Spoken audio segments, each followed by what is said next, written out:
지난주에 우리는 7장 7절에서 12절에 구하라, 찾으라, 두드리라 라는 말씀을 통해 우리가 주님께 무엇을 구해야 하는지의 말씀을 나누었습니다.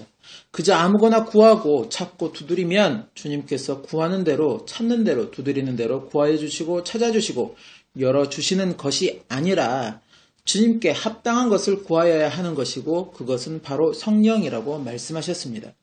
강청을 해서라도 성령을 구하라고 하셨습니다. 성령을 구하라고 하신 것은 성령을 통해서 우리는 주님의 뜻을 깨닫게 되는 것이고 말씀의 본질을 올바로 이해하게 되는 것이며 내가 빌 바를 알지 못할 때 나를 대신하여 성령께서 탄식하며 기도하여 주시기 때문이라고 하였습니다. 더불어 내가 남에게 대접을 받고자 하는 대로 나도 남을 그렇게 대접하라. 이것이 곧 율법이고 선지자이다 라고 말씀하셨습니다. 결국 내가 온전히 주님 안에 거하며 성령을 구하고 성령을 통해 주님의 나라와 의를 위한 인생이 될 때 내 삶은 주님께 드려지는 합당한 열매를 맺게 되는 그런 삶이 되는 것이고 그것이 바로 천국을 침노하는 자의 삶이 되는 것이며 그런 나의 삶에 주님은 나에게 필요한 모든 것을 다 충족시켜 주신다는 말씀인 것입니다. 그리고 오늘 본문의 말씀이 이어지게 됩니다. 마태복음 상에는 해당 말씀이 계속적으로 이어지는 형태를 보이는데 누가복음 상에는 구하라, 찾으라, 두드리라 라는 그 말씀을 하신 후에 몇 가지 더 말씀도 하셨고 다른 곳으로 이동하여 기적과 이사를 보이시는 그런 일련의 과정들을 기록하고 있습니다. 그리고 나서 다시 오늘 본문과 같은 말씀을 기록하고 있습니다. 그래서 먼저 누가복음의 그 과정의 말씀을 살펴보고 오늘 이 말씀을 나눌까 했으나 결국에는 같은 맥락의 말씀이기에 오늘 이 본문으로 말씀을 나누기로 하였습니다. 이 말씀을 통해서 나는 내가 진정한 그리스도인이 맞는가? 누구를 위해서 내가 지금 이 일을 행하는 것이고 나의 삶을 살고 있는 것인가? 나에 대한 깊은 성찰과 함께 하나님과 나와의 관계가 진정 올바르게 설정되어 있는 것인가를 깊이 깨닫게 됩니다. 먼저 본문의 말씀을 살펴보게 되면 좁은 문, 좁은 길과 넓은 문, 넓은 길이 나옵니다. 두 문과 길은 정반대의 비유로 사용되어지고 있습니다. 일단 좁은 문과 좁은 길, 말 그대로 문도 폭이 좁고 길도 폭이 좁다고 이야기하고 있습니다. 그래서 어느 영어 성경에는 이것을 곤란한 길이라고 표현을 하고 있습니다. 문도 비좁고 길도 비좁아서인지 이 문과 길을 찾는 이가 적다라고 말씀하고 있습니다. 그런데 이 길이 바로 생명으로 인도하는 문과 길이 된다고 또한 말씀하고 있습니다. 그 반대로 넓은 문과 넓은 길, 이 넓은 문과 넓은 길은 일단 문과 길의 폭도 넓다라고 말씀하시면서 또한 찾는 이가 많다고 말씀하십니다. 그러나 이 문과 길은 그 결국에는 멸망으로 인도하는 문과 길이 된다고 또한 말씀하고 계십니다. 이와 동일한 말씀을 기록하고 있는 누가복음 13장 24절의 말씀은 좁은 문으로 들어가기를 힘쓰라. 내가 너희에게 이르노니 들어가기를 구하여도 못하는 자가 많으리라 라고 기록하고 있습니다. 즉 생명으로 인도하는 좁은 문과 좁은 길을 가기를 힘써야 하며 그 문과 길을 가고 싶어도 그렇게 못하는 사람들이 많다고 말씀하고 있다는 것입니다. 왜일까요? 왜 그렇게 가기를 구하는데 그렇게 못하는 사람들이 많다고 하실까요?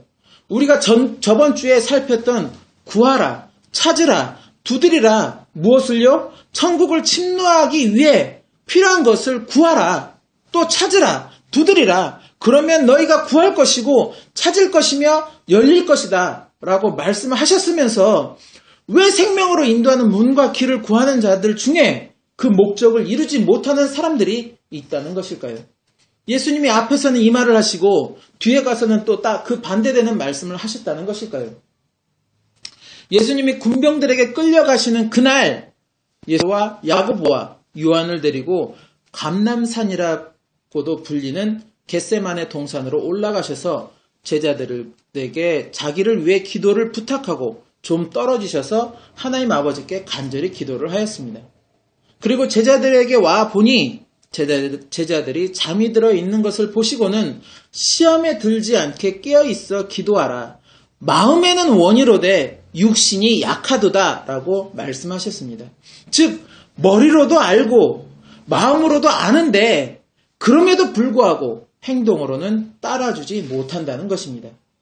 사람에게 내재된 기본 욕구는 지금 내 앞에 자기에게 유익이 되는 것을 또 자기에게 즐거움이 되는 것을 먼저 선택하게 되고 행하게 되어 있습니다. 그래서 쾌락을, 세상의 부와 명예, 권력을 더 추구하고자 하는 것이고 그러한 것들을 통하여 자신의 욕구를 충족시키려고 합니다. 이러한 것은 사람들 대부분이 가지고 있는 속성인 것이고 또 대부분이 이러한 욕구를 충족시키기를 원하며 실제로도 그 길을 향해 수많은 사람들이 나아가고 있는 것입니다. 그러나 이것은 바로 넓은 길이 되는 것이고 그 끝은 멸망이라고 성경은 말씀하고 있습니다. 반대로 이러한 욕구를 제어하고 말씀에 자기를 복종시키는 삶, 이것은 어느 누구에게나 기회가 주어지는 것이지만 그렇다고 아무나 행할 수 있는 것은 아닌 것입니다.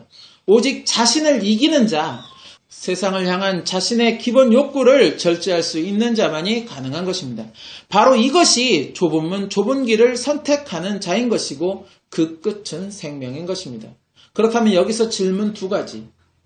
첫 번째, 우리는 싫든 좋든 어쨌든 이 세상에 태어나서 한평생 이 세상의 삶을 살아가야만 합니다. 그런데 왜 세상의 것을 억제하거나 포기하면서 살아야 하는 것인가? 세상적인 것도 다 누리고 영적인 구원도 얻을 수는 없는 것인가? 그리고 질문 두 번째, 왜 하나님 아버지를 따르는 길이 꼭 이렇게 좁은 길이 되어야만 하는 것인가?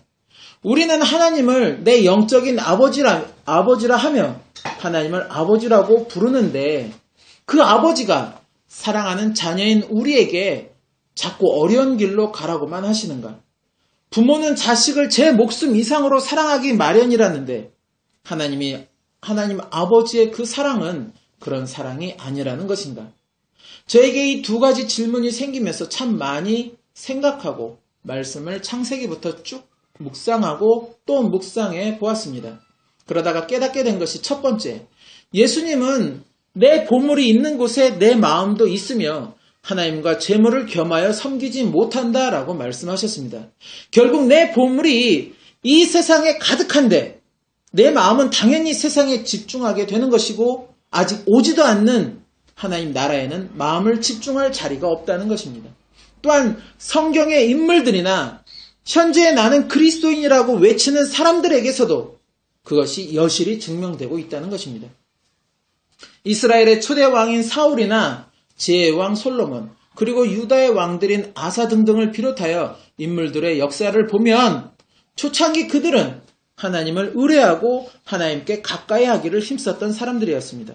그래서 그들이 하나님과 함께하는 세월은 평안하였고 전쟁에서도 승승장구하였으며 온갖 부귀영화를 누리며 살았던 세월이었습니다.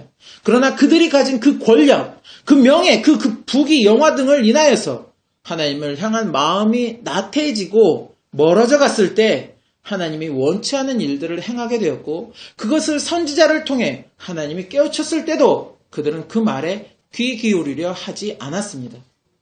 그런 연유로 인하여 그들의 결국은 좋지 않은 모습으로 기록이 되어 전해지는 것을 우리는 성경을 통해 알 수 있습니다. 오늘날에도 초기에 하나님을 영접하고 목사가 되고 교회에 충성된 직분자들이 되어서 죽으면 죽으리라 하는 마음으로 하나님을 섬겼던 또 교회를 섬겼던 많은 목사님들이나 직분자들이 지금 세상의 조롱거리와 비방거리가 되고 있는 현실을 보게 됩니다.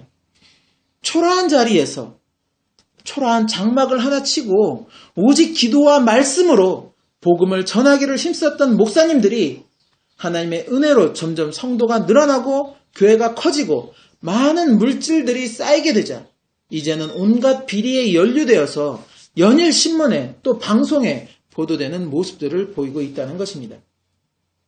자신이 세운 교회라 하여서 주변의 온갖 만류를 무릅쓰면서까지 자식에게 세습을 하고 교회 온갖 단체와 기관을 설립하여 그 자리에 자신들의 가족들을 대표로 앉혀서 이제는 복음을 전하는 교회가 아니라 이익을 창출하는 기업으로 변질시키면서도 그럼에도 불구하고 자신들의 정당성을 주장하고 회개하려 하지 않는다는 것입니다. 더불어 그런 이익을 사이에 두고 직분자들끼리 서로 싸우고 다투며 세상 법정에 시시비비를 가려달라는 청원들을 행하며 그런 자신들을 바라보는 성도들이나 세상 사람들의 눈은 아랑곳도 하지 않고 오직 자신들만을 위해 오늘도 살아가는 모습들을 하고 있다는 것입니다. 결국 예수님의 말씀처럼 이 세상에 내가 누릴 보화가 가득한데 내 마음을 이 세상을 떠나 하나님 나라에 둘 여력이 없다는 것입니다. 그들은 그들 스스로는 나는 하나님의 백성이요 주의 종이라 이야기하지만 결국에는 이론만 하나님의 백성이고 주의 종이라는 사실을 깨닫지 못하고 있다는 것입니다. 그리고 두 번째, 하나님은 아버지로서 이미 우리에게 모든 것을 다 주셨습니다. 최초 하나님의 형상을 닮은 아담을 만드시고 그에게 아내인 하와를 비롯하여서 에덴의 모든 것을 다스리며 누릴 수 있도록 하셨습니다. 그 사랑을 외면한 것은 하나님이 아니라 바로 사람이었고 그래서 결국에 에덴에서 쫓겨나 이 세상의 삶을 살아가게 된 것입니다. 그러나 여전히 이 세상에서도 그 죄성을 버리지 못하고 하나님의 뜻대로 행하지 않는 그들에게도 하나님은 외면하지 않으시고 당근과 채찍으로 때로는 돌봐주시고 때로는 징계도 하시며 그들과 함께 하셨습니다. 그리고 결국에는 이 세상에 사람들의 죄를 속죄하는 제물로 그 독생자 예수 그리스도를 이 땅에 보내시기까지 하셨습니다. 그럼에도 여전히 사람들은 하나님이 나에게 무엇을 해주셨냐고 따지며 하나님을 외면하고 하나님 뜻에 반하는 인생들을 살아가고 있다는 것입니다. 하나님은 아버지로서 사랑하는 자녀에게 무한한 사랑을 베풀기를 원하시는데 자녀라고 하는 우리는 여전히 그 사랑을 외면하며 살아가고 있다는 것입니다. 그러면서도 때로는 자신의 필요한 것을 달라고 구하고 찾는다는 것입니다. 하나님의 나라는 죄가 없는 순결하고 정결한 그런 거룩한 나라인 것입니다. 그러기에 사람인 우리가 그 하나님의 나라에 들어가기 위해서는 내 안에 있는 죄성을 모두 떨어버려야 하는 것입니다. 그러기에 말씀은 항상 우리에게 회개를 촉구하고 있는 것입니다. 그 회개는 그저 잘못했다고 입으로만 용서를 구하는 그런 회개가 아니라 정말 자기의 잘못을 깊이 깨닫는 통안의 회개이며 다시는 같은 일로 잘못을 하지 않는 진정으로 자신의 잘못을 깨달아 아는 회개가 되어야 하는 것입니다. 예수님은 자신의 모든 권세와 영광을 내려놓고 이 땅에 내려오셔서 온갖 고난을 감내하시며 우리에게 하나님의 뜻을 가르치시고 스스로 모본이 되어주셨습니다. 그리고 이제 자신을 따르는 삶을 살라고 권면하고 계십니다. 예수님을 따르는 삶은 십자가의 길이라고 이야기합니다. 그것은 곧 자신을 부정하는 것이며 자신을 부정한다라는 것은 나를 버리는 것입니다. 예수님이 하늘나라의 모든 권세를 하나님 아버지의 뜻에 따라 모두 버리고 이 땅에 내려오셨듯이 그리고 이 땅에서도 자신을 버려 사람들의 죄를 속죄하셨듯이 우리에게도 우리 자신을 버려 이 세상의 삶을 살아가야 하는 것입니다. 무엇을 위해서요? 오직 복음을 위해서입니다. 그래서 예수님은 성령을 구하여 받으라고 말씀하고 계셨고 또 그 성령을 받은 사도들과 초대 교인들은 순교를 불사하면서까지 복음을 전하며 믿음을 지켰던 것입니다.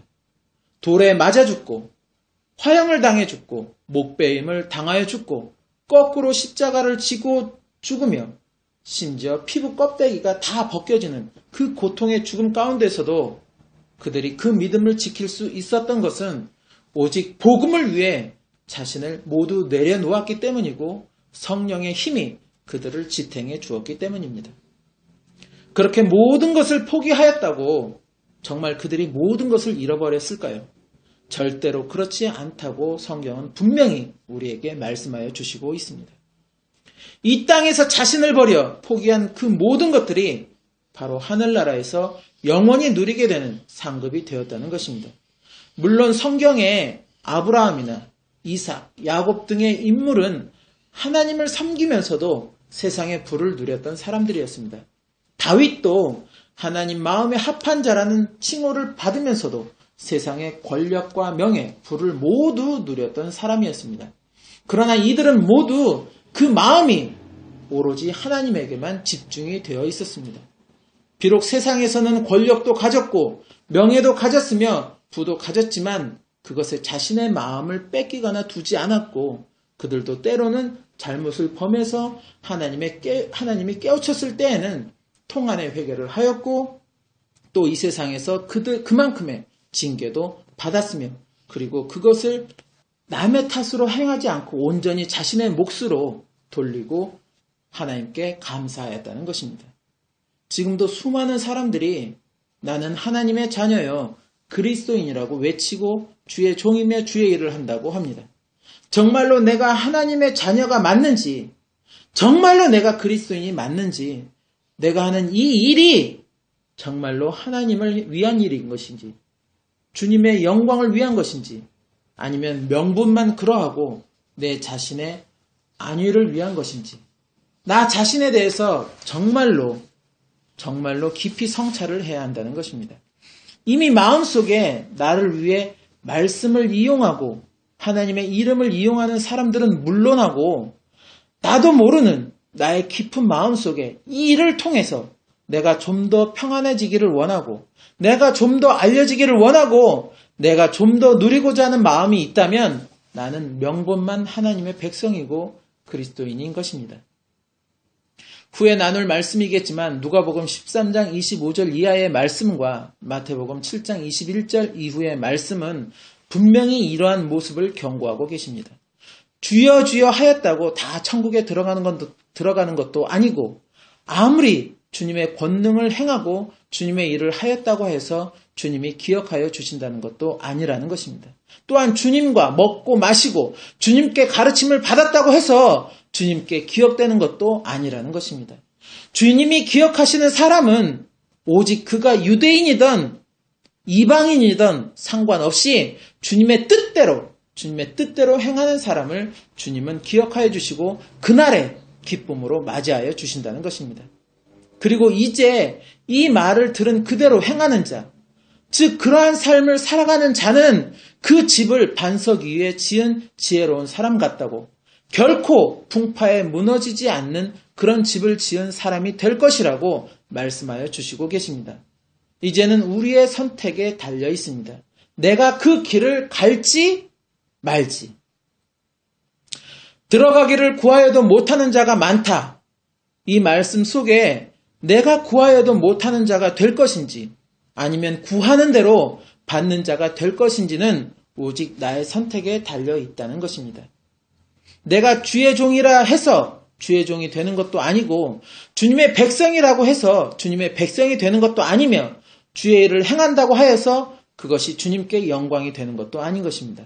오직 나 자신을 진실로 깨닫고 나를 버려서 주님을 위한 인생이 되었을 때 내가 말하지 않아도 주님이 나를 당신의 자녀여 백성으로 인정하여 주실 것이고 내가 증거하려 하지 않아도 주님께서 내 변론자가 되어주사 나를 증거하여 주실 것이며 내가 행하는 그 일을 통해 주님께서는 영광을 받으시며 기뻐하시게 될 것입니다. 이제라도 내가 누구인지 깊이 깨닫는 나 자신이 되시기를 소망합니다. 더불어 나와 하나님의 관계가 지금 어떠한지 깊이 돌아보는 시간들이 되시기를 소망합니다. 그래서 하나님과의 올바른 관계를 다시 재정립하고 성령을 간구하며 성령 안에 말씀에 온전히 순종하는 주님께서 인정하시고 기뻐하시는 우리의 모습이요 우리의 삶이 되시기를 예수님의 이름으로 축원합니다.